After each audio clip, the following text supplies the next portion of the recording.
అకాల వర్షాలు రైతుల పాలిట శాపంగా మారాయి. కష్టపడి పండించిన పంట అంతా తడిసి ముద్దైంది. కళ్ళాల్లో ఆరబోసిన ధాన్యం కళ్ళ ముందే తడిసిపోతుంటే కర్షకులు కన్నీరు మున్నీరుగా విలపించారు. తడిసిన ధాన్యాన్ని కొర్రీలు పెట్టకుండా ప్రభుత్వం కొనుగోలు చేయాలని వేడుకుంటున్నారు. ద్రోణి ఉపరితల చక్రవాత ఆవర్తనం ప్రభావంతో రాష్ట్రంలో ఉరుములు మెరుపులతో కూడిన వర్షాలు కురిసే అవకాశం ఉందని హైదరాబాద్ వాతావరణ కేంద్రం ప్రకటించింది. గంటకు 40 నుంచి 50 కిలోమీటర్ల వేగంతో ఈదురు గాలులు వీచే అవకాశం ఉందని పేర్కొంది. వాతావరణ హెచ్చరికలతో రైతులు ఆందోళన చెందుతున్నారు. రోజులు గడిచినా కొనుగోళ్లు జరగకపోవడంతో పలుచోట్ల మార్కెట్ యార్డుల్లోని ధాన్యం వర్షానికి తడిచిపోయిందని రైతులు కన్నీటి పర్యంతమవుతున్నారు. మెదక్ జిల్లాలో నిన్న సాయంత్రం కురిసిన వర్షానికి పలుచోట్ల ధాన్యం తడిచిపోయింది. కొల్చారం, హవేలీ, గణపూర్ మండల కేంద్రాల్లోని కొనుగోలు కేంద్రాల్లో ఆరబెట్టిన ధాన్యం తడిసి ముద్దైంది.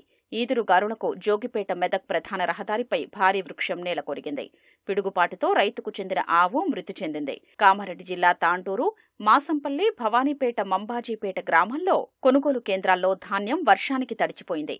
ఆదిలాబాద్ జిల్లాలో ఈదురుగాలులతో కూడిన భారీ వర్షం బీభత్సం సృష్టించింది. గాలివానకు కల్లాల్లోని ధాన్యం తడిసి ముద్దైంది.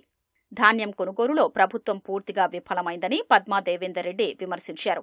మెదక్ జిల్లాలో కొనుగోలు కేంద్రాల్లో పేరుకుపోయిన ధాన్యాన్ని రైస్ మిల్లులకు తరలించాలని డిమాండ్ చేశారు.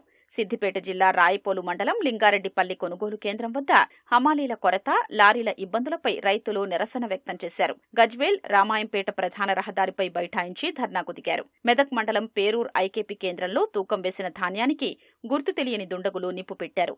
2 రైతులకు చెందిన సుమారు 100 బస్తాల ధాన్యం కాలిపోయాయి. కేసీఆర్ హయాంలో పంట వండింది, పంటకు నీళ్ళు ఇచ్చినాం, రైతు బంధు ఇచ్చినాం, పంట కొన్నాం, పైసలు వేసినాం.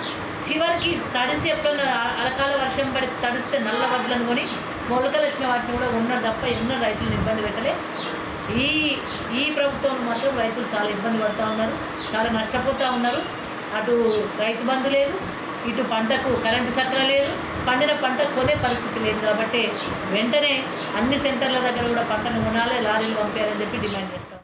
ఇప్పటికైనా ప్రభుత్వం స్పందించి ధాన్యం కొనుగోళ్లు వేగవంతం చెయ్యాలని అన్నదాతలు వేడుకుంటున్నారు.